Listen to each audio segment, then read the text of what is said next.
네, 현재 시각 8시 25분 향해 갑니다. 지금 보고 계신 머니쇼는 SBS BG앱과 유튜브에서 실시간 시청이 가능합니다. 특히 SBS BG앱 다운로드 받으셔서 시청하시면 다양한 정보 확인해 보실 수 있고요. 더 많은 주식 정보 원하시는 분들은 카카오톡 채널 머니랩 검색하셔서 친구 추가하시기 바랍니다.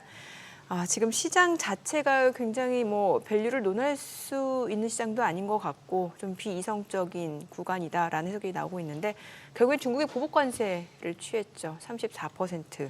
네, 이러다 보니까 그날 금요일 날 미국 개인 투자자들이 매도한 금액이 정오 기준으로 현지 시간으로 그러니까 개장하고 2시간 반이죠. 15억 달러 규모라고 하는데 그 시간 기준으로 사상 최대 규모의 매도라고 사상 최대 했습니다. 규모로. 어쨌거나 지금 평상시에 우리가 이렇게 접하던 그런 시장 분위기하고는 확실히 많이 다릅니다. 네. 많이 다르고 지금 또 전반적으로 그거 하네요. 미국은 아직까지 일요일 오후입니다만 지금 이제 지수선물 거래가 시작됐는데 네. 지금 여전히 지금 나스닥 100은 또 5%나 선물 거래에서 빠지고 있으니까 이게 어느 정도 중국의 보복 관세 이런 거는 금요일 장에서 이렇게 어느 정도 소화가 되는 거 아니냐 싶은데 그렇지도 않고 해서 여전히 지금 시장의 공포는 대단합니다. 좀 전에 나온 속보 보니까 네. 또 트럼프 대통령이 대중국 무역 적자가 해결이 안 되면 중국과 협상을 하지 않겠다. 네. 그러니까 자기의 의지대로 강행하겠다라는 거잖아요. 그런 거죠. 예. 예. 또 마이웨이예요, 마이웨이. 관세에 대해서 유럽과 아시아 지도자들과 대화를 하고 있는 중이다. 이렇게 얘기를 하니까 또 약간 여지는 남겨두는데 이 말은 뭔지 모르겠네요. 그냥 한 줄 속보만 나왔으니까 시장은 때때로 약을 먹어야 된다. 이야, 이거 참 주식 하시는 분들한테는 이게 지금 이제 또 미국 저녁인가 본데 상당히 그 반 트럼프 시위도 만만치 않은 것 같아요. 그러게요. 정치적인 지지도는 여전한데 경제 정책적인 측면에 있어서는 지금 미국 유권자들 특히 트럼프 지지자들도 갑자기 이렇게 혼란이 온 것 같아요. 뭔가 물가 상승이라든지 아니면 경기 둔화라는 거는 사실 이제 국민 입장에서는 체감되는 상황이니까. 그러니까요. 예. 그리고 지금 확실히 피트 나바로가 백악관 고문이 주도한 것 같고 러트닉 상무장관도 그쪽인 것 같은데 베센트는 완전 배제된 것 같고. 그런데 지금 일론 머스크가 강하게 반발하잖아요. 그러게요. 머스크 같은 비즈니스 하는 사람 입장에서는 지금 트럼프 참모진의 일각에서 밀어붙이는 이 관세 강공이 아마 트럼프 생각에는 머스크 생각에는 이건 말도 안 된다 싶을 거예요. 그래서 지금 트럼프와 머스크 간의 균열이다 이런 얘기가 나오잖아요. 도지를 곧 떠난다는 얘기도 나오고 하는 거 보니까. 근데 어쨌거나 이렇게 장이 열리는 게 겁이 나는 경우가 왕왕 있는데 지금이 그런 때가 아닌가 싶은데요. 그러게요. 네. 여러 가지 좀 체크를 해봐야 될 것 같습니다. 오늘 레거넘 투자자문의 이충광 대표님 함께합니다. 어서 오세요. 어서 오세요, 대표님. 안녕하십니까? 예, 제가 쓸데없이 말이 길었습니다. 대표님 말씀을 먼저 한번 들어봐야겠네요. 지금 이틀 동안에 10% 넘는 지수가 급락. 그리고 이게 S&P 500의 낙폭으로 보니까 2020년 코로나 이후 최대라고 합니다만 역사적으로 봐도 4번째예요. 이게 제일 컸던 게 그거고 저 하루 낙폭으로 봐서 제일 컸던 게 블랙먼데이 때 89년인가? 그리고 나이 먹는 때보다 더 심하다고. 예, 그리고 이런 시기니 참 어지간하네요. 한번 지금 지난주 한번 정리를 한번 해주십시오. 따로 업종별 볼 필요가 없이 업종별 볼 다 필요가 없다. 줄줄이 다 그냥 빠졌다. 테크나 나스닥 위주로 하는 업종이나 이 섹터들은 거의 20% 일단 넘어버렸고요. 공식적으로 이제 조정장에 진입을 했다고 하죠. 에도 불구하고 늘 보여드리는 그 업종별 차트를 보시면 필수 소비, 유틸리티, 헬스케어, 부동산 정도가 그나마 조금 선방하는 덜 빠지는 정도의 그림 외에는 어떤 특별한 업앤다운이 없이 그냥 일괄적으로 다 빠져버린 거니까 사실 저희 포트폴리오도 그대로 얻어맞았습니다. 물론 이제 4개 포트폴리오 중에 안정형이라든가 이제 주식형 빼고 나머지는 지수 대비 절반 이상 또는 연초 이후에 지금 마이너스 한 2% 정도로 지키고 있으니까 다행이긴 합니다만 사실 지난주까지만 해도 저는 그 4월 2일 날 관세가 보편관세, 실효관세 기준으로 한 10에서 12% 정도로 일단 맞출 거라는 생각을 하고 그래도 네. 조금 희망을 갖고 있었거든요. 예. 근데 보편관세 10% 추가로 뭐 부과한 이후에 이제 상호관세라고 해서 지금 그러게요. 이걸 다 합치면 맞아요. 실효관세가 거의 25% 가까이 된다는 거지 네네. 않습니까? 그러니까 참 제가 웬만하면 긍정적으로 보려고 하는데 이거는 뭐 지금 현재까지 나온 정책, 특히 관세 정책 이거 보면 경제 원론이라든가 뭐 시장 논리에는 전혀 맞지 않는. 그렇죠. 예.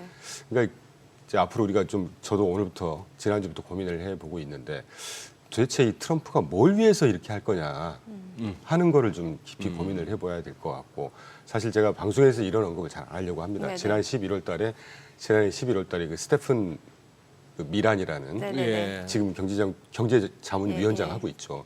그분이 이제 미란 보고서를 발표했지 않습니까? 예. 아주 그냥 송두리째 이제까지 그 트레이드 패러다임이나 이런 것들을 완전히 바꿔버려야 된다는. 지금 현재까지만 보면 4월 2일 날 발표된 보편 상호관세 그 보고서의 논리를 따라가는 게 아닌가 하는 생각이 듭니다. 이렇게 되면 정말 큰 게임이 이제 벌어지고 있다는 느낌이 들고 그러니까 지금 트럼프가 계속 뭐 단기적으로 아픔은 좀 견뎌야 돼, 뭐 금방 괜찮아질 거야 이거가 이 미란 보고서에서 얘기하는 그 논리를 그대로 지금 답습을 한다는 느낌이 들어요. 그러면 이 하락장, 이 조정장은 짧게 끝나지는 않지 않을까 상당히 우려가 됩니다. 저도. 아, 그래요. 사실 그 지난주 초에 이제 저희 방송에서도 그랬고 이제는 조금 뭐 밸류에이션 측면에서 위증시 말씀입니다. 밸류에이션 측면에서 좀 진입을 해도 된다라는 의견을 꽤 많이 드렸단 말이죠. 그런데 결국엔 주 후반으로 갈수록 지금 더 떨어진 거란 말이죠. 그러니까 이러니까 이제 공포 심리도 굉장히 커질 수밖에 없는 상황이고. 그래서 좀 단도직입적으로 여쭤볼게요. 그러면은 원래 위증시에 대해서 되게 좋게 좀 긍정론을 보셨잖아요. 견지를 하는 그럼 입장입니다. 이제 뷰가 바뀌신 거예요. 왜냐면 일각에서는 이제 오히려 지금이 조금 천천히 분할 매수로 들어갈 수도 있는 시점이다. 이게 뭔가 정부에서 야기한 그런 지금 하락인 거잖아요. 어떻게 보면 아주 미정부. 뭐 중요하시고도 어려운 질문이신데 저 역시도 아직은 긍정론을 아직 버리진 않았습니다. 그리고 이제 4월 9일 날부터 보편 상호관세를 이제 부과하겠다는 시한을 줬는데 그 중국이 지난주에 이제 보복관세 하면서 4월 그렇죠. 10일부터라고 얘기를 했지 않습니까? 그러니까 서로 간에 이제 4월 9일까지 협상의 여지를 지금 두고 있는 것 같아요.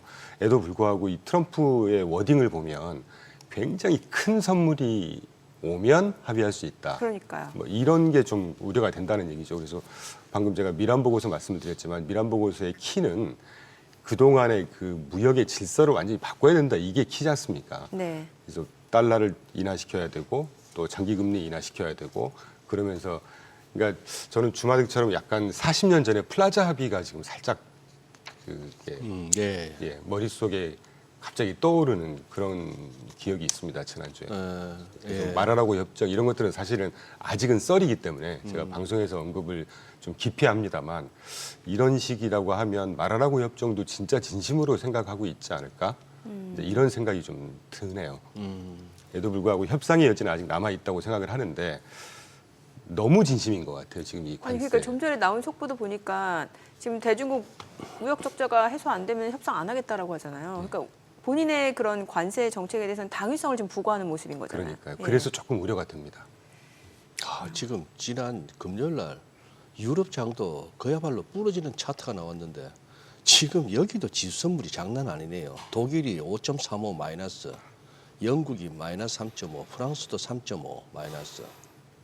이러면은 야 이거 뭐 참 아니 근데 지금 이게 지표나 파월 의장의 연설 뭐 이런 게 전혀 의미가 없는 장이 돼버렸어요. 전혀 뭐 저도 항상 이 경제 논리에 따라서 펀더멘털을 중시하고 지금도 그럴 의지는 있고 여전히 그렇게 될 건데 뭐 잘 아시겠지만 지난주 금요일 날 고용 보고서 굉장히 잘 나왔지 않습니까? 그러게요. 예. 그런 게 전혀 의미가 없는 시장이 돼버렸죠 지금. 그래서 이럴 때는 뭐 너무 그 티피컬한 답일 수도 있지만 정중동해야 되지 않을까. 여기서 이러다가 또 방금 앵커님 말씀해 주신 대로 이러다가 또 넷겟 바운스가 됐건 아니면 뭐 정말 바닥이라고 해서 이제 매수세가 들어오건 또 살짝 되튈 수도 있는 그런 아무도 모르지 않습니까? 시장이라는 게. 이렇다고 해서 물론 이 정말 최악의 경우에 내년 하반기에 중간 선거 전까지 뭔가 그림을 보여줄 겁니다. 그렇지 않으면 예. 그렇지 않으면 이거 그 식물 대통령 돼버리거든요. 네, 그래서 길어야 올해 말까지이지 않겠나 하는 생각이 드는데 조금 희망회를 돌려보자고 하면 조금 1, 2년만 놓고 보면 지금이 진짜 진바닥일 수도 있는 거 아니겠습니까? 예. 네, 그래서 지금 포지션을 완전히 정리하거나 물론 그 저희도 지난번 말씀드린 대로 종목 한두 개 정도 지금 바꿨는데 그게 무색할 정도로 완전히 다 저희도 초토화돼 있는 상황이고 그런데 그렇다고 해서 저희가 포지션을 완전히 정리하거나 지금 또 그럴 만한 뭐 엄두도 안 나고요, 사실은. 그 시장이 어떻게 갈지 모르기 때문에 이때는 좀 정중동해야 되지 않을까 하는 느낌이 듭니다. 우리 임선우 캐스터가 아까 글로벌 비즈에서 소개했습니다만 역대급 헤지펀드들이 역대급으로 마진콜을 두드려 맞고 있다. 심지어 금까지 팔았다. 마진콜 채우더라고. 이런 소리가 나오고 네. 지금 이제 원자재 가격도 급락세를 보이니까 유가뿐만이 아니고 뭐 구리 뭐고 할 것 없이 이렇게 되니 이제 이 경기 침체 내지는 스태그플레이션 우려가 시장에서 진짜 본격적으로 가격에 반영되고 있는 것 같아요. 이 정도가 돼버리면 네. 스태그플레이션의 가능성도 배제할 수가 없죠, 사실은. 역사적으로 대표님. 딱 한 번 있었는데요. 빅스 한번 보셨습니까? 예. 저는 아까 섭취한 게 이게 작년 8월 5일 날 절대치는 작년 8월 5일이면 BOJ 금리 인상해가지고 시장이 한번 충격받을 때인데 그때 S&P 500 빅스가 장중에 65까지도 치솟았지만 그러나 장중에 그랬을 뿐 결국 내려와서 끝이 났는데 지난 금요일 날 빅스는 그냥 쭉 올라가가지고 그 8월 5일 때보다도 더 높은 레벨에서 끝이 나버렸어요. 이건 좀 느낌이 안 좋아요, 이거. 사실은 저는 빅스에 대해서는 빅스는 후행적이고 후행적이다. 네. 그러니까 S&P 종가를 갖고 그냥 변동성만 네. 계산한 거기 때문에 네. 그래서 저는 이제 스큐 지수라는 걸 보긴 스큐. 하는데 네. 참 의외입니다. 스큐 지수는 또 안 오르고 있어요. 지금. 그래요? 예. 그래서 참 이게 아까 제가 모두의 경제 논리, 시장 논리를 완전히 다 깨트려 버리는 그러니까. 그러니까 참 저도 혼란스럽긴 합니다 지금. 그럼에도 불구하고 트럼프가 정말 이런 방송에서 이런 표현을 드려서 정말 죄송한데 정말 바보가 아닌 다음에 네. 이대로 고꾸라지도록 놔둘까 하는 희망은 아직은 갖고 있습니다. 그게 본인의 당면 과제고 어떻게든 펀더멘털을 훼손시키면서 또는 그 어떤 글로벌 무역에서의 미국의 어떤 수출 국가를 다시 지금 재건하고 싶다는 건데 그게 시간이 좀 걸리겠지만 결국 그런 방향으로 가게 하지 않을까 하는 희망은 좀 갖고 있거든요. 그 말씀을 하니까 그러네요. 빌 에크만이 그랬거든요. 주말에.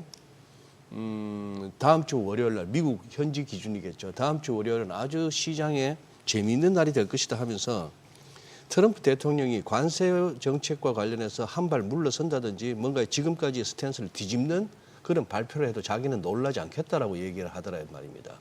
빌 에크만은 월가의 그 헤지펀드 업계에서 공개적으로 트럼프를 지지했었고 선거 중에 그리고 그동안에 이렇게 보면 잘 짚어왔고 자기가 포지션 구축해놓고 나서 네, 이렇게 살짝, 살짝 나와서 이렇게 그런 또 짓도 하고요. TV 같은 데 나와서 잘 또 사람들을 또 그렇게 유도하고 했는데 지금 같으면은 주식 하시는 분들은 이번에도 빌 에크만이 맞았으면 싶죠. 근데 그 기대감을 좀 여지없이 무너뜨린 거잖아요. 일단 지금까지 상황에서. 현재까지는 그러네요. 이제 네. 현지 시간으로 오늘 또 어떤 멘트가 나올지는 모르겠지만 참 답답합니다 정말. 이게 도대체 이렇게 해가지고 도대체 얼마나 뭘 도대체가 미국을 위해서 한다는 건지는 모르겠지만 그래도 뭐 아직 희망을 버리기에는 섣부른 단계가 아닐까 하는 느낌은 듭니다. 지금 예를 들어서 주식 하시는 분들 중에 전통적으로 이렇게 바이앤홀드 전략을 쓰시는 분들 입장에서는 그냥 이거는 맞을 수밖에 없어요. 그냥 네, 맞습니다. 짠뜩 웅크리고 가드 올리고 맞을 수밖에 없는데 이거 레버리지 쓴 사람들은 이거 못 그게 견뎌요. 문제인 다 거죠. 틀려 나가는 거예요. 네. 지금 이런 장이면. 그리고 조금 다른 말씀이기도 하지만 네. 제가 작년부터 계속 이 금 가격이 금. 제 논리로는 좀 이해가 안 돼요. 그렇게까지 올라가는 게 네. 근데 이제 지금까지 네. 그래서 제가 계속 고민하다 찾아보니까 예. 저한테 조금 납득이 되는 논리는 이게 정말 큰 그림으로 네. 그 패권 싸움하고 연결을 해보면 해석이 되더라고요. 네. 그럼 이제 중국이라든가 예를 들면 뭐 주적이 네. 중국이라고 하면 중국은 미국의 그 무역 질서에서 이제 본인의 자국의 질서를 뭔가 수립하려고 하는 입장이고 예. 미국의 어떤 패권적인 지위를 죽이는 데는 가장 효율적인 게 US 달러의 기축 통화를 훼손시키는 거지 않습니까? 예. 그럼 이제 전 세계 중앙은행들이 지금 한 13조 달러 정도의 외환 보유를 갖고 있다고 하는데 그 중에 평균 58% 정도가 US 달러 자산으로 갖고 있다고 합니다. 그럼 그걸 이제 계속 털면 대신 안전 자산을 뭘 선택할 수 있을 거냐? 그렇다고 미국 국채도 똑같은 얘기니까 아닌 거고 미국 달러화도 아닌 거고 그럼 결국 금밖에 없지 않는가. 그래서 금이 이렇게 오르지 않나 하는 느낌이 드는데 그럼에도 불구하고 저는 국제 금값이 이렇게까지 하는 그리고 또 지난주 금요일 날은 또 사실 그렇게 공포가 휘몰아쳤으면 네. 대표적인 안전자산이라는 금은 또 올랐어야 된단 말이죠. 물론 뭐 가격 부담 때문에 떨어진 건지 모르겠지만 이게 마진콜 얘기도 나오고 하는데 뭐 그런저런 해석들을 좀 하고 있습니다. 달러 흐름은 어떻게 봐야 돼요? 물론 지금 이제 한 100일에서 102 정도로 올라오긴 했는데 지금 트럼프 행정부 2기 시작되기 전보다는 지금 약간 약달러 상황인 거고 사실 근데 트럼프 대통령은 원래부터 약달러를 좀 선호하는 사람이긴 하잖아요. 지금 예. 이렇게 하고 있는 게 약달러를 유도하는 거죠. 예, 어떻게 보면. 예. 그런데 실제 제가 갖고 온 그래프를 보시면 실질실효 환율을 항상 제가 본다고 말씀드렸는데 네네. 실질실효 환율은 아직까지는 그렇게 심각하게 빠지거나 그런 상황은 아닙니다. 아 달러 약세가 아니다. 원달러가 지금 좀 춤을 춰서 그렇지 실질실효 환율이라고 하는 게 리얼하고 해서 그 통화의 실제 구매력을 갖고 산정을 한 거기 때문에 정말 찐 가치거든요. 저게 통화에. 지금 지금 어느 색깔이죠? 파란색이 US 달러고요. 파란색 제일 위에 있는 거. 네, 빨강색이 원화의 실질실효 환율이고 예. 유로화의 실질실효 환율이 군청색인데 예. 지금 이게 3월 초 거긴 합니다만 살짝 꺾이는 모습이 가장 오른쪽에 보이시긴 할 거예요. 그런데 지금 아주 큰 장기적인 흐름에서는 US 예. 달러가 지금 꺾이거나 그러니까 전 세계에 정말 침체가 오고 그렇게 된다고 하면 중국 같은 경우는 좀 다르겠지만 전 세계 투자자들한테 정말 안전자산이라고 하면 금 다음으로는 결국 US 달러란 말이죠. 대부분의 무역이라든가 통화시장, 뭐 스위프트 시장에서도 거의 70~80% 이상이 US 달러로 거래가 되고 있기 때문에 그래서 그런 걸 무시하고 지금 트럼프가 달러를 무조건 유도하겠다. 그래서 결국은 저는 말하라고 협정이 진짜 실현되는 게 아닌가 하는 느낌이 살짝 들고 있습니다. 지금. 네. 그러니까 40년 전에 플라자 합의라는 게 똑같은 예, 상황이었잖아요. 예. 100년짜리 무이자 미국채 30년 이하된 걸 다 바꾸면서 달러 부족하면 우리가 다 수합이라도 해서 해줄 테니까 예. 정말 이런 생각을 하면서 여기까지 끌고 오는 게 아닌가 하는 좀 우려가 되긴 합니다. 그래요. 그러면 달러도 조금 더 강해질 수 있는 환경이 조성된다. 펀더멘털리 보면 US 달러는 강해져야죠. 그런데 지금 펀더멘털리 트럼프가 보면. 원하는 건 이름에도 불구하고 달러를 계속 약세로 가겠다고 하는 그렇죠. 거니까 예, 예. 시장을 완전히 바꿀 수는 없지 않습니까? 뭐 비터나바로라든가 트럼프 몇 사람이 결국은 그래서 저는 방송에서 참 이런 멘트를 하기 싫었는데 네. 이 말하라고 협정 40년 전에 플라자 합의 같은 예. 비슷한 이런 협정까지 고려하고 있지 않은가 하는 생각이 좀 들고 있죠. 이제 이런 시장에 꼭 보면 이런 장이 오는데 저는 한 10년 텀으로 봤었거든요. 10년 텀으로 이런 장이 오는데 어떻게 보면 2008년 금융위기 이후에 10년 텀이라면 한 2018년 무렵인데 그걸 미국은 잘 버텨갔지만 잘 보면 우리는 2018년부터 코로나 맞을 때까지 계속 빠졌었어요. 그런 시기인데 지금 여기서 이런 장을 닥치면은 참 전문가라는 사람들이 우스워 보이고 분석과 전망이라는 것이 너무나 부질없고 무력하고 그런 상황이긴 합니다만 뭐 자꾸 이렇게 푸념에 거칠 수가 있는데 지금 문제는 비트코인이 지금 78,000불, 6.4% 전일 대비 이런 식으로 빠지고 있습니다. 코인까지 이러고 있거든요. 그 투자 심리 자체가 굉장히 얼어붙고 있고 얼어붙었다. 저는 유동성을 그대로 보여주는 지표 정도로 보고 있거든요. 비트코인의 네. 가격을. 아니 그리고 지금 소위 말하는 그 정크본드 수익률하고 국채 수익률 사이 이른바 신용 스프레드, 크레딧 스프레드도 뭐 절대 레벨은 그렇게 높다고는 할 수 없지만 치솟고 있는 모습이 지금 모든 여러 가지 가격의 시장 가격 흐름이 뭔가 시스템 리스크가 발생했다라는 원인 같이 볼 수도 있단 말이죠. 굉장히 중요한 멘트 해주셨습니다. 네. 그래서 사실 제가 테드 스프레드라는 걸 네네네. 오랜만에 우리가 테드 자, 스프레드는 진짜 아주 오랜만에 뭐 듣는다. 시스템 위기가 네. 아니고서는 주로 언급이 안 되죠. 네, 그렇죠. 그래프 한번 보시면 그나마 다행인 것은 이번 사실 지금 현재까지만 보면 주식시장의 위기인 것이지 네. 경제 시스템이나 금융 시스템까지 흔들렸을 때 이게 진짜 시스템 위기란 말이죠. 아하. 예. 아직 거기까지는 아닙니다. 그까지는 아니다. 2008년하고는 다르다라는 아, 거예요. 그럼요. 예. 그러니까 이 주식시장이 20% 빠져 저도 사실 웃지는 못하겠습니다. 네, 에도 네. 불구하고 시스템 위기는 전혀 아니다라고 하는 게 테스프라는 걸 간단히 소개해드리겠습니다. 민간 금융기관에 조달하는 그 단기금리 3개월짜리 금리하고 미국채 3개월 요 차이를 얘기한단 말이죠. 라이버죠, 그거는 예, 민간 그 기존에 라이버였는데 라이버가 몇 년 전에 런던 은행들끼리 담합했다 그래갖고 이제 소퍼로 예. 바꿨지 않습니까? 뭐로 바뀌었다? SOFR이라고 SOFR. 하는 네. 소브레인 오버나이트 뭐 해서 네, 예. 바꿨는데 그게 훨씬 더 신뢰감이 있는. 아. 그러니까 비슷한 겁니다, 테스트 스프레드가. 네, 네. 근데 그 테스트 스프레드가 저 노란색 그 영역 표시로 돼 있는 부분이 이제 스프레드가 줄어드느냐 확대되느냐인데 지금 최근에 11월 4일 지난 뭐 트럼프 당선 전날 네. 이 두 개의 차이가 0.23%였는데 지난주 금요일이 0.1%입니다. 아이고, 오히려 줄어들고 있기 때문에 오히려 줄어들고 있다. 금융시장에서 이걸 시스템 위기로 받아들이고 있는 상황은 전혀 아니다라는 생각하고 있고 뭐 제가 생각이 아니라 실제로 지표가 그렇습니다. 그리고 또 하나는 이제 그 소장님께서 중요한 언급해 주셨는데 하이힐드 스프레드가 굉장히 중요한 경기 침체 네. 선행 네. 지표라고 저는 보고 예. 있거든요. 굉장히 정확하고요. 근데 최근에 많이 그 급하게 좀 뜬감이 없잖아 있는데 지난주 금요일 현재로 기존의 2% 수준까지 굉장히 떨어져 있었습니다. 미국의 하이힐드 스프레드가 지금 3.3%까지 뭐 단기적으로는 치솟았다는 표현을 할 수는 있지만 그래 그 격차가 330bp 정도 3.3% 예, 벌어졌다는 얘기죠. 국채 대비 국채 대비 하이힐드가- 높다. 네. 예. 근데 그러니까 역사적으로 미국 하이힐드 평균이 4에서 5% 수준이고 아하. 네, 그리고 경기 침체가 극심한 경기 침체가 왔다고 했을 때는 6% 일단 초과해서 6에서 한 10% 사이 정도가 돼야 이게 경기 침체입니다. 그러니까 적어도 금융시장에서 조금 쉽게 표현드리면 정말 힘든 기업들, 밑단에 있는 기업들이 자금 조달하기가 굉장히 막 그 뭔가 정말 위기가 오고 이런 상황은 아직은 아니다 정도 말씀을 확실히 드릴 수가 있습니다. 지금 저 자막 보세요. 관세 공격 시작한 미국이 보복 말고 받아들여라 이렇게 위협을 한다는 건데 이건 거의 진짜 이건 조폭 영화 내지는 홍콩 노아르예요. 그런 식인데 지금 이렇게 시장이나 뭐 베센트 장관을 비롯한 워싱턴의 그 정치인들 아니면 월가의 그 잔뼈가 굵었다는 사람들도 어떻게 보면은 협상용일 거야 트럼프 관세는 뭐 이런 식으로 해서 다소 과소평가했다고 볼 수 있거든요. 저 역시도 그랬었습니다. 그러셨죠. 네. 근데 시장이 트럼프 행정부의 관세 정책 갖다 다소 과소평가했듯이 또 다소 미국도 지난 주말 중국의 대응을 보면서 우리가 좀 중국을 과소평가하고 있구나 하는 생각도 들지 않을까요? 그렇죠. 그러니까 약간 이거는 이제 국제 정치 쪽까지 네, 네, 건져서 네. 우리가 고민을 해봐야 되는데 네. 제가 자료를 준비는 예. 안 했습니다.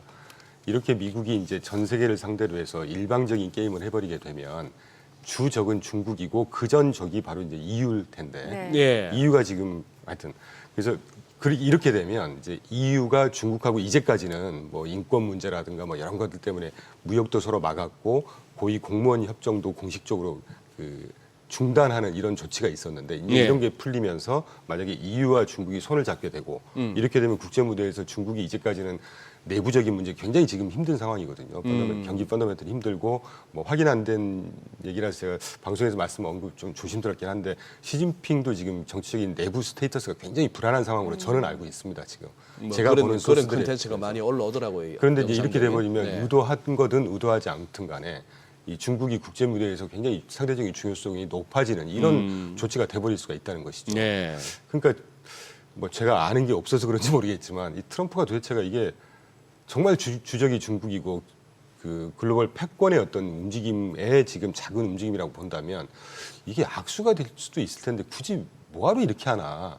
그래서 제가 지금 세 번째 말씀드리지만 계속 제 머릿속으로 납득이 되는 게 뭘 위해서 이럴 거냐. 결국 말하라고 협정 생각하고 이러는 예. 거 아닌가 하는 생각이 계속 드는 거죠 지금. 결국에는 지금 주요 IB에서도 올해 미국 경제 성장 역성장을 지금 전망하고 네. 있는 상황이잖아요. 그럼 네. 트럼프는 이것도 지금 감내하겠다라는 거죠. 그렇죠. 참. 지금 뭐 그래요. JP 모건 예. 등등 드디어 이제 JP 모건이 지난 예. 주말에 예. 올 경제 성장 마이너스 3%, 1.6%인가 1.4%에서 마이너스 0.3% 정도로 이제 예상을 했었습니다. 물론 그게 다 맞진 않죠. 그 네. 사이에 또 얼마나 그 GDP에 관련된 또는 네. 트럼프가 어떤 식으로든 이제 반대 사실 이런 상황에는 트럼프의 말 한마디 때문에 또 폭등할 수도 있는 거 아니겠습니까? 네. 오히려. 그러니까 뭐 아이비들이 지금 얘기하는 경제 성장률이 뭐 연말에까지 갔을 때 실제 그렇게 나올 거 뭐 그런 정확도는 이렇게 떨어질 거라고 보는데 네. 일단 투자 심리 자체가 얼어붙어 버리고 예. 또 이 그 관세가 이렇게 비정상적인 수준까지 올라버리게 되면 저는 사실 일기 때를 그때 반면교사를 삼자고 말씀드리면서 물가가 그렇게 긴 기간 동안 길게 올라가지는 않을 수 있다. 네. 뭐 기술 발전이라든가 또는 뭐 자체적인 어떤 뭐 달러 상승의 달러값 상승에 의한 자체적인 어떤 버퍼 역할 때문에 그런데 네. 이 정도가 돼버리고 저렇게 진심이라고 하면 물가 상승이라든가 투심 또 그렇게 되면 이제 실질 가처분 소득이라든가 물가 때문에 그렇죠. 줄어들면서 소비 줄어들 것이고 이렇게 돼버리면 이제 정말 저희도 대대적으로 포트폴리오를 수술해야 될 수밖에 없는 이런 상황이 될 수 있겠죠. 알겠습니다. 자, 지금 시간 8시 51분 향해 갑니다. 오늘 양시장 예상 체결지수 확인해 보겠습니다. 먼저 코스피 볼게요. 오늘 코스피가 지금 4.9% 지금 급락이 예상되는데 일단 호가다 보니까 조금 더 시간 지나면서 또 어떤 변화가 나타날지 좀 봐야 될 것 같습니다. 4%대 하락이 예상되고요. 2,448포인트 출발 예상됩니다. 코스닥도 2.5% 하락 예상되고요. 지금 예상 체결지수는 670포인트입니다. 시가총액 상위 종목 예상 체결가 보겠습니다. 오늘 삼성전자가 지금 2% 하락 예상되고요. 호가는 54,800원. 지금 SK하이닉스가 하한가로 지금 나타나고 있는데 이제 글쎄요, 요거는 뭐 저가 매수에 좀 걸어놓는 주문이 있다거나 이럴 경우에도 좀 이렇게 나타날 수 있기 때문에 이제 호가하고 또 개장 이후 흐름은 조금 다를 수 있다라는 점은 감안하셔야 될 것 같아요. 지금 호가 자체는 127,600원으로 집계가 됩니다. LG 에너지솔루션 4.5% 하락 예상됩니다. 호가는 314,000원. 삼성 바이오로직스가 4% 하락 예상됩니다. 예상 체결가 125,000원. 현대차입니다. 1.98% 하락 예상되고요. 호가는 188,000원으로 나타나고 있습니다. 기아가 3% 하락 예상됩니다. 지금 예상 체결가 86,700원. 삼성전자 우선주 3% 하락 예상되고요. 호가 45,100원. 셀트리온 2.8% 하락 예상됩니다. 예상 체결가는 169,000원. 하나 에어로스페이스가 2% 하락 예상되고요. 호가는 686,000원. 네이버도 2.98% 하락이 예상됩니다. 코스닥 시가총액 상위 종목 예상 체결가 보겠습니다. 알테오젠 오늘 2% 하락 예상됩니다. 지금 호가는 355,000원이고 에코프로비엠도 2.8% 하락이 예상됩니다. 예상 체결가 95,300원. HLB 2.4% 내림세 예상되고요. 호가 56,000원. 에코프로도 2.6% 하락 예상됩니다. 레인보 로보틱스 오늘 4.7% 하락 예상되고요. 호가는 253,500원으로 나타나고 있습니다. 삼천당작 1% 하락 출발 예상됩니다. 호가 182,700원으로 나타나고 있고요. 지난주에는 사실 4거래일 연속 좀 반등을 보여줬었죠. 오늘은 지금 1% 하락이 예상됩니다. 휴젤 3% 하락 예상됩니다. 호가는 338,500원. 클래시스 볼게요. 지금 3% 내림세가 예상되고 호가 58,700원으로 집계가 됩니다. 자, 그리고 코오롱 티슈진도 1.7% 하락 예상되고요. 파마리서치도 4%대 약세 출발 예상되면서 호가는 32만 원으로 집계가 됩니다. 자, 지금 보니까 알테오젠은 오히려 5%또 상승 출발이 예상되고 있는 상황이고 지금 이제 SK하이닉스 호가는 이제 10% 하락이 예상되고 와, 오늘 이래저래 시장 변동성이 좀 클 수밖에 없을 것 같네요. 그러네요. 그 와중에 뭐 정치인 테마주는 또 아주 뭐 춤을 출 거고 야, 무엇보다도 뭐 일단 뭐 필라델피아 반도체 지수가 금요일 날 7.9% 빠졌네요. 7.6% 빠졌네요. 그런 상황인데 지금 저기다가 또 반도체에다가 조만간에 아주 곧 베리순이라고 했나 본데 예. 아주 곧 관세를 또 부과하겠다. 지금 뭐 이렇게 또 외신 보니까 이게 즉각적으로 반응을 하네요. 저기 지금 CNBC 같은 데는 지금 그런 영국의 자동차 회사 제규어하고 랜드로버는 미국으로 선적을 갖다가 중단했답니다. 차 이제 아예 안 보낸다는 얘기인데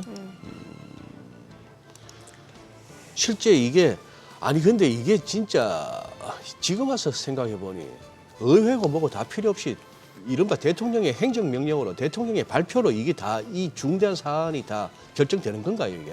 원래는 제가 기억하기로 1930년, 37년인가 36년도에 예. 루즈벨트 대통령이 예. 그 전까지는 의회에서 모든 걸 이제 예. 관세까지도 결정을 했었는데 네. 그때 이제 자유무역, 그러니까 원래 이 리시프로컬 테리비라고 하는 게 그때 당시에는 그 자유롭게 관세를 인하시켜 주자는 그 시대적인 요구에 따라서 리시프로컬 액트가 입법이 됐었거든요. 네. 그러면서 그때 그러니까 지금 생각하면 실수일 수도 있는데 의회에서 번거롭게 의회에서 뭐 설득하고 이게 번거로우니까 예. 대통령한테 권한을 주자라고 해서 그때부터 대통령 권한으로 돼버린 겁니다. 그랬던 거예요. 예. 야, 그러니까 미국 의회에서도 이제 아이고 이건 아닌가 보다 해서 또 그런 반대 움직임이 있지 않을까 하는 생각도 하고 있는데 뭐 지금은 그게 중요한 게 아니니까요.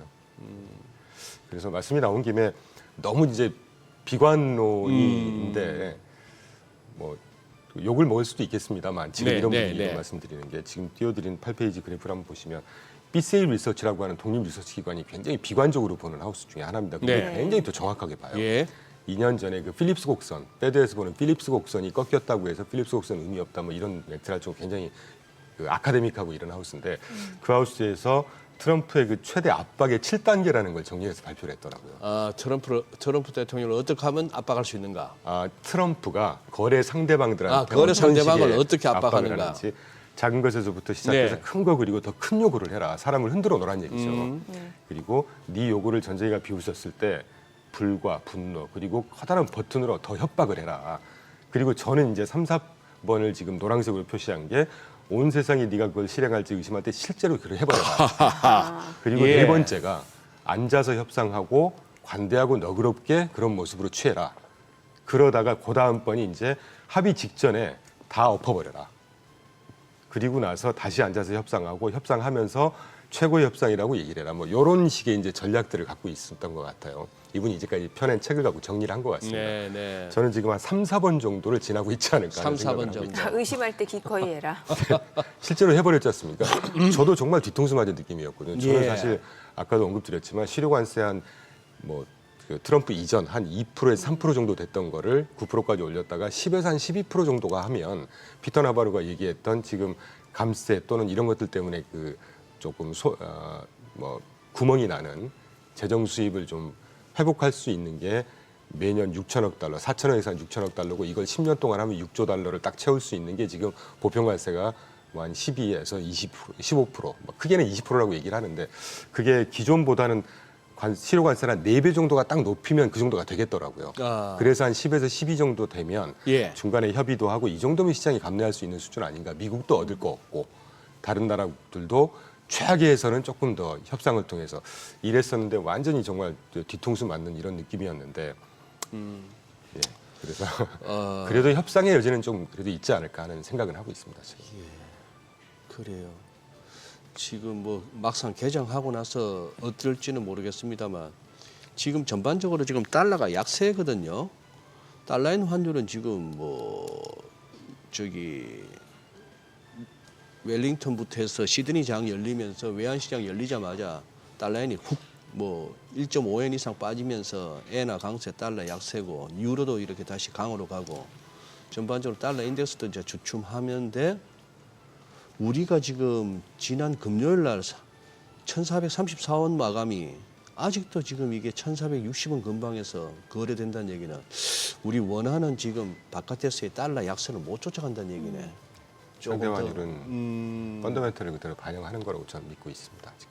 펀더멘탈 반영에다가 앞으로 또 뭐 정치적으로도 또 아직까지도 뭐 어떻게 보면 우리는 계속 불확실성에 새로운 또 불확실성이 또 남아 있는 거 아니에요. 그리고 뭐 저는 이제 누차 말씀드린 한국 투자를 안 하고 있지만 그래도 거시 지표는 몇 개는 트랙을 네. 하고 있는데 아, 한국 쪽 고용 국내. 지표라든가 수출 지표 예. 이런 것들이 절대 좋은 상황은 아닙니다. 지금 그래요. 지난 2월 고용 상황 조금 늘긴 했는데 네. 는 걸 뜯어 보니까 25세에서 55세까지 예. 정말 경제 활동 인구는 예. 더 빠지고 있고 60세 이상만 고용이 늘었단 말이죠. 예. 이런 것들이 좀 영향을 미치는 거 아닐까요? 그런 생각하고 있습니다. 근데 어찌 보면 또 지금 물론 현금 가지신 분들이 그렇게 많지는 않으실 것 같은데 예, 이게 참 지나고 보면 또 바닥일 수도 있는 그렇죠. 거고 지금 앞서 말씀 주신 대로 그 트럼프 대통령의 그 관세 협상? 그러니까 뭐 어떤 협상의 원칙을 보면은 이제 결과적으로는 협상 가능성이 있다라는 거고. 그렇게 되면 정말 지금이 진바닥일 수 있습니다. 제가 그렇게 너무 강하게 주장하면 욕먹을 것 같아서 지금 조심스럽긴 한데 예. 그리고 아까도 언급드렸지만 예. 트럼프가 바보가 아닌 다음에야 예. 미국 경제를 이렇게 이대로 그냥 주저앉게 놔둔다 하는 거는 상상할 수 없는 일이고 그렇죠. 제가 차트 한두 개 준비했지만 예. 따로 예. 보여만 주십시오. 예. 언급만 드리죠. 지난주에 그 플로리다 1구역, 6구역 아, 그 지역 선거. 상원 하원 예. 일단 이기긴 이겼는데 네. 6구역의 상원 표결 결과를 보시면 공화당 출신이 죄송한데 56. 저희가 그 네. 결과를 좀 개장하고 자세히 좀 네, 들어보도록 네, 하겠습니다. 자, 오늘 국내 증시를 확인해 보죠. 개장합니다.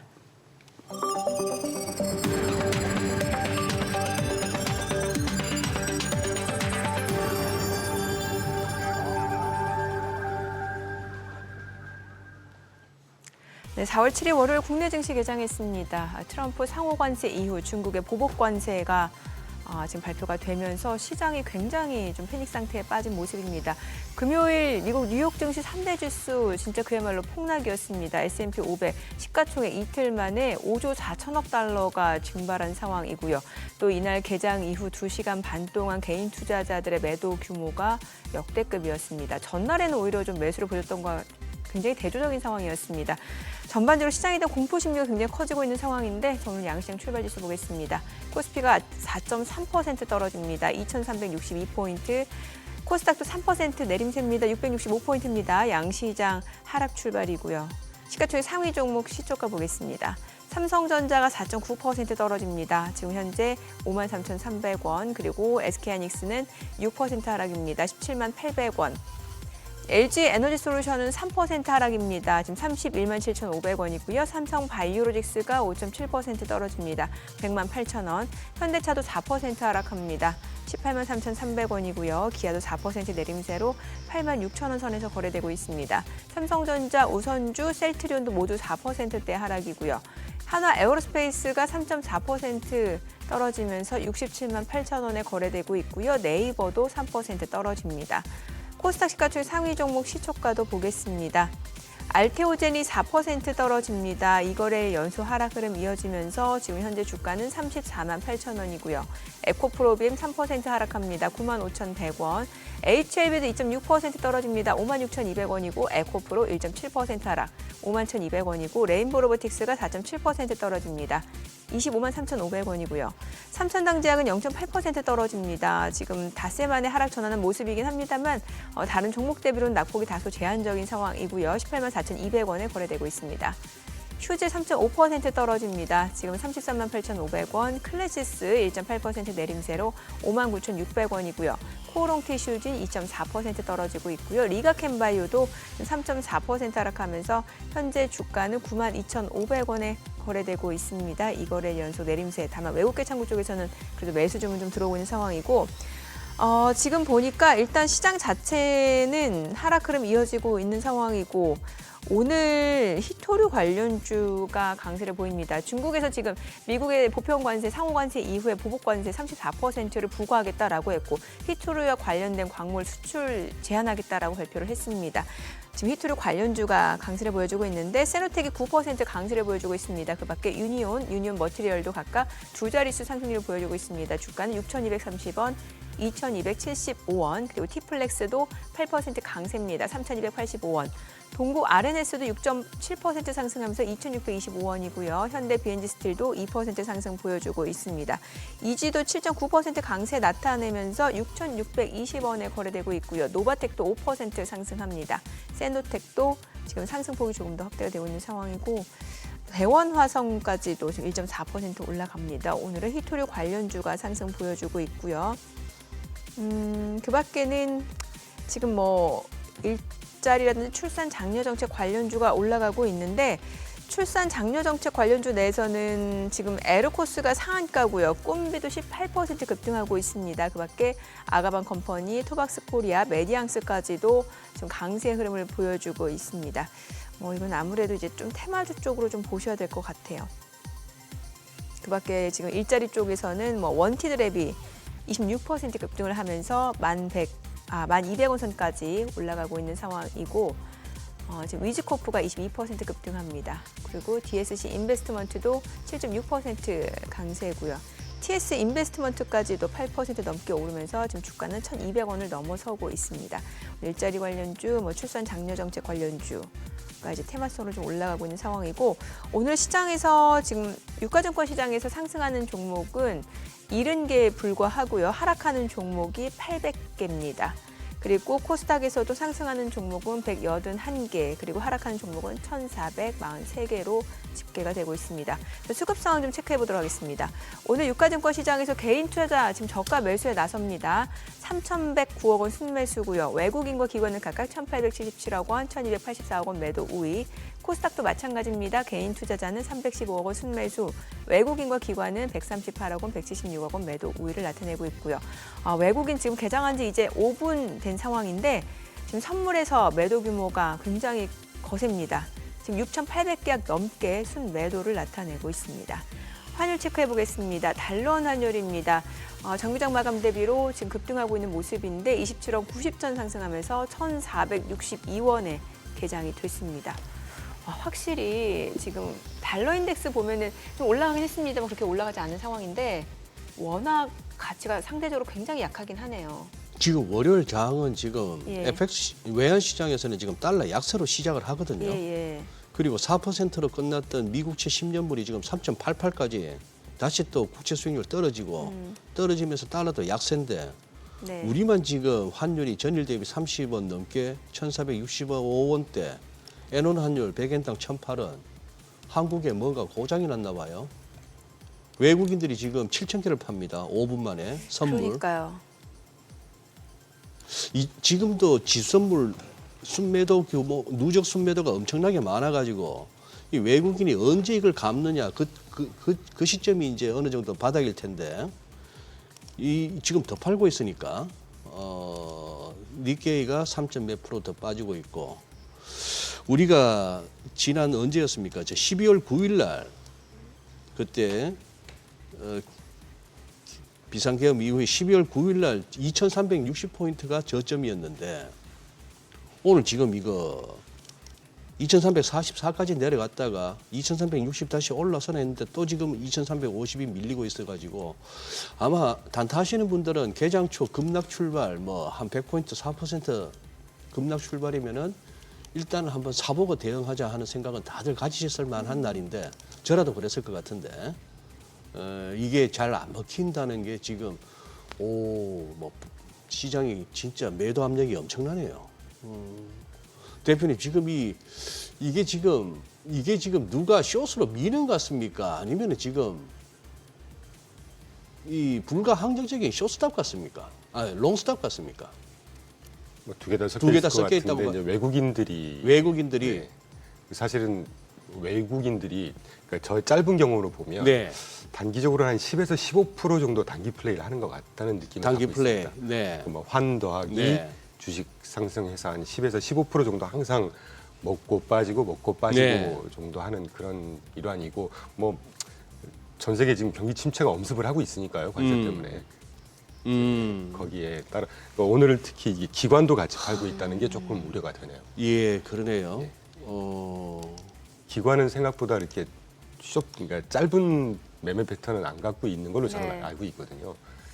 외국인들이 오히려 짧게 왔다 갔다 하면 그 중간에 그러니까 외국인과 개인이 이렇게 주고받고 하지 않습니까? 예. 근데 이제 기관은 조금 중립적으로 이렇게 하는데 기관까지 오늘 팔고 있다는 게 조금 걱정되는 모습인 것 같습니다. 아니 이 추세대로 지금 외국인 선물에서 만 계약 넘게 좀 매도할 것 같다는 생각도 들고 지금 7천 계약도 넘어서고 그러니까요. 있다 보니까. 이거 순식간에 우리 머니쇼 끝나기도 전에 이거 10,000개 넘었을 것 같은 분위기네요, 페이스가.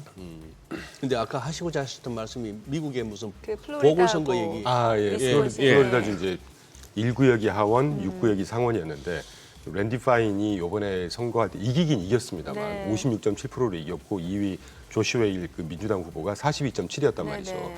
근데 요 같은 구역에서 트럼프가 지난 대선 때 30%포인트 차로 압승을 했었던 지역입니다. 근데 요번에가 지금 많이 줄었잖아요, 차이가. 네. 한 13, 4%포인트로 줄은 거고 그 이제 미국 같은 경우 아주 그 자본주의 사회이기 때문에 예. 정치 후원금이 얼마나 들어왔는지도 아주 그 지지율의 척도로 봅니다.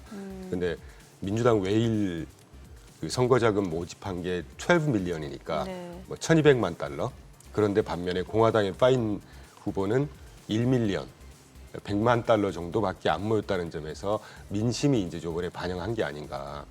그리고 이제 위스콘신주 대법원장도 민주당 후보가 이겨버렸죠. 그러게요. 그래서 서서히 이제 정치적인 어떤 기반도 이제 훼손이 돼가고 있는 게 아닌가 하는 느낌이 들고 네. 그다음 페이지 자료가 아마 있을 텐데 그 지난 당선 당시에 트럼프의 이제 어프로벌 레이시죠. 지지도가 47%. 그러니까 소스에 따라서는 50%, 47%인데 지금 공이 거의 43%까지 뭐 추락까지는 아니지만 네. 좀 많이 빠지고 있습니다. 그렇게 되면 아까 우리가 앞서 살짝 언급한 대로 중간 선거 내년도에 2026년 11월 3일 날 있는데 네. 그게 이제 하원 전석 435석 전석이 다 이제 선거를 하게 되고 상원이 또 돌아가면서 하다 보니까 100석에서 35석을 하게 되거든요. 그 외에도 뭐 주지사라든가 각 주의 주무 장관, 법무장관들이 일제히 거의 3분의 2씩 다 선거를 하게 되는데 여기서 만약에 민주당, 공화당이 져버린다 그러면 트럼프는 거의 이제 식물 대통령 돼버리는 것이죠. 네네. 이걸 반드시 신경 써야 되지 않겠습니까? 트럼프 네네. 입장에서는 정치인이기 때문에. 그렇죠. 예, 그래서 좀 적당히 톤다운을 하는 그게 뭐 협상의 카드로 나올지는 예. 모르겠지만 여기서 더 나올까? 그러면 정말 예, 힘든 시기가 올 텐데 이게 이제 월스트가 아닌가 하는 느낌은 듭니다. 이런 것처럼 고려를 최악이다. 해보면. 네, 네. 예, 예.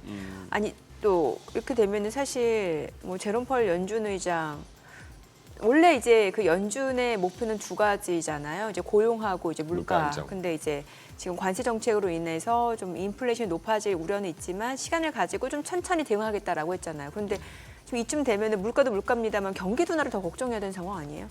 물론 예. 걱정을 지금 하고 있다고 예. 지난주에 발표를 했죠. 그런데 예. 이제 보니까 주말에 또는 오늘 아침에 이게 평론가 분들 말씀하시는 거 보니까 트럼프가 말 바꿨고 또 여전히 그런 비판을 하는데 트럼프는 이렇게 얘기하는 게 정답이라고 저는 보고 있습니다. 제가 뭐 트럼프 관련도 없는 트럼프 사람인데. 입장에서는 제롬 제롬 파월 파월 입장에서는 연준 의장. 왜냐하면 예. 제롬 파월이라고 하는 이 정책 집행기관 중에 가장 중요한 곳인데 페드는 우려감 때문에 미리 금리를 조정하거나 이렇게 되면 오히려 역효과가 날 수가 있다고 저는 판단하고 있습니다. 뭐 경제학도로서 판단을 해보면 그래서 그냥 적정한 판단이었다. 근데 시장에서 원하는 그 파월 풋을 지금 한다는 거는 왜냐하면 이분들은 실제 수치를 갖고 판단하고자 하는 곳이기 때문에 잘 아시겠지만 지금 물가라든가 또 고용도 잘 나왔고 네. 그 실제 거시 지표라고 하는 게 그 뭐 페드 풋을 할 그런 수치는 아직 안 나오고 있단 말이죠. 네. 그래서 이제 우리가 기댈 수 있는 라스트 리소트라고 하죠. 정말 네. 마지막으로 우리 기댈 수 있는 게 파월 풋인데 그런 수치가 이제 나오고 나면 뭔가 뭐 50bp 인하를 해준다거나 비컷을 한다거나 이럴 가능성은 있겠지만 아직 그걸 기대하기는 좀 시기상조다 하는 생각을 하고 있습니다. 트럼프 대통령이 그때 파월 SNS에다 올렸지 않습니까? 지금 당장 금리 인하해라 파월. 정치적으로 제롬. 하지 마라. 그리고 마지막이 Don't play politics play인가 뭐 네. 좌우지가 우리말로 번역하면 정치질 그만하지 네. 마라. 파월이 하는 어떤 정치적 행동이라는 건 어떻게 이해해야 됩니까?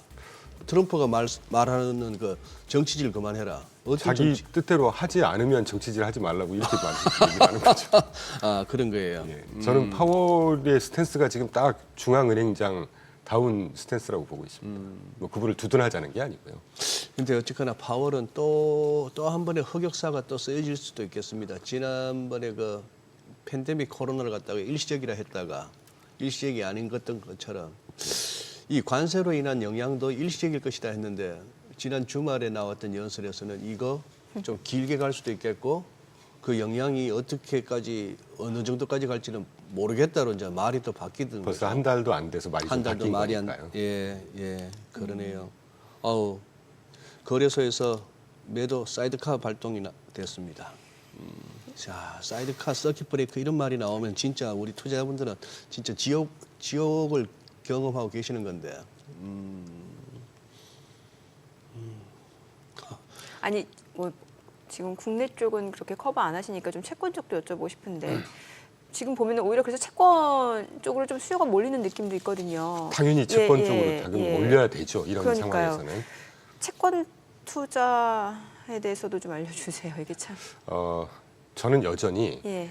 채권은 제가 처음 찾아뵀을 때 드렸던 말씀, 변동성이 굉장히 심한 자산이긴 합니다. 예. 그런데 지금 거시 지표로든 트럼프의 입장에서 보면 트럼프가 지금 당면과제 스카펠에서도 그런 얘기를 했었고 10년물 금리 인하시키겠다고 한 거지 네. 않습니까? 그럼 반드시 그렇게 할 겁니다. 네. 그런데 시장의 해석은 경기 침체를 유발시키면서 금리를 인하시킬 거다. 이건 아닌 것 같고요. 예. 어쨌건 지금 US 달러도 DXY 달러와 지수 기준으로 보면 US 달러가 빠지는 게 지금 이 관세 때문에 경기 침체 우려 때문에 지금 빠지는 건데 이후에 어떻게 됐든 간에 장기 국채 금리는 빠질 거고 아주 정치적인 입장에서 보면 그때도 말씀드렸지만 그 미국에 지금 아웃스탠딩으로 발행돼 있는 미 국채 양이 한 27조 달러 정도 된다고 하는데 네. 그 중에 50조 달러, 50% 그러면 27조면 이게 뭐 한 5조 달러 정도가 2025년 올해부터 향후 3년 동안 계속 만기가 도래를 합니다.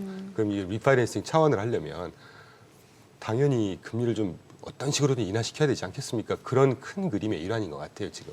트럼프가 생각하는 재정 적자 메꾸고 무역 적자도 메꾸고 일자리도 만들면서 제조업을 리빌드업하면서 일자리 만들겠다. 요 세 개의 축이 이제 경제의 가장 큰 경제 정책의 축인데 네. 그 중에 하나로 보면 재정 적자 부분이겠죠. 그 채권 차원 발행의 비용을 낮추는 문제는 그런 이유에서건 관세에 의한 경기 침체 우려에서건 장기물은 어쨌건 하방 압력이 좀 거세지는 이런 시기이기 때문에 그렇게 되면 뭐 10년물 이상이든 장기든 뭐 조심하긴 하셔야 되겠지만 뭐 채권 투자, 국채 투자 지금 타이밍은 나쁜 상황은 아니라고 보고 있습니다. 저희도 실제 네. 3주 전에 리밸런싱을 할 때 미 국채에 예. 노출돼 있는 걸 좀 예. 바꾸는 상황이고요. 예.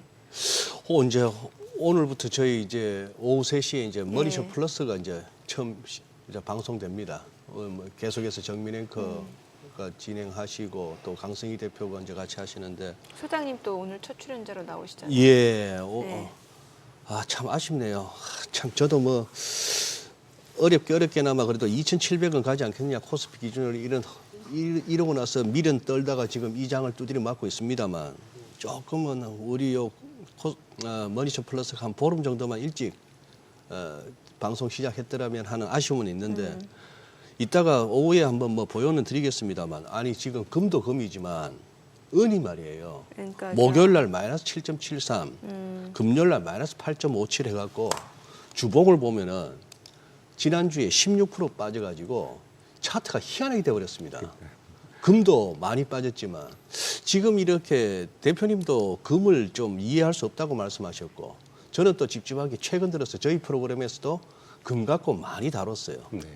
그러고 나면 이건 늘 안 좋았는데 지금 이걸 어떻게 이게 지금 설명이 안 되는데 제가 금 가격이 이러는 건 저도 사실은 이해가 안 됩니다. 네. 그래서 아까 좀 빈약하긴 하지만 네. 이제 패권 싸움의 일환, 예. 중앙은행의 이제 그 미국 통화에 대한 어떤 반대급부 이 예. 정도로만 해석을 하고 있는데 솔직히 좀 이해가 안 됩니다. 그러니까요. 네, 알겠습니다. 오늘 여기까지 듣겠습니다. 내용 네. 잘 들었습니다. 고맙습니다. 고맙습니다. 감사합니다. 네, 오늘 들으신 내용과 관련해서 더 다양한 정보 원하시는 분들은 카카오톡 채널에서 머니를 검색하셔서 친구 추가하시기 바랍니다.